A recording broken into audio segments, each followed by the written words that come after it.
آپ دیکھ رہے ہیں فاسٹ 96 نیوز۔ میں ہوں محمد ارسلان۔ آپ کو بتاتے چلے چترال سے معروف مذہبی، سیاسی اور سماجی شخصیت قاری جمال عبد الناصر نے اپنے بیان میں صوبائی وزیر اعلیٰ، صوبائی وزیر خوراک، سیکریٹری خوراک اور صوبائی ڈائریکٹر خوراک سے پرزور مطالبہ کیا ہے کہ چترال کے سرکاری گوداموں میں بھاری مقدار میں ارب سے زیادہ قیمت کے گندم پڑے ہیں۔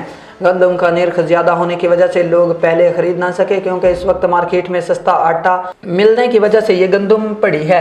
اب گندم میں کیڑے لگنا شروع ہو گئے ہیں، جو کہ لمحہ فکریہ ہے۔ میں نے ان خدشات کی نشاندہی کوئی 8 ماہ پہلے کر کے گندم کے نرخ میں کمی کر کے عوام کو دینے اور کیڑے لگنے سے بچانے کی درخواست کی تھی، لیکن گزارش سدا بصحرا چلی گئی۔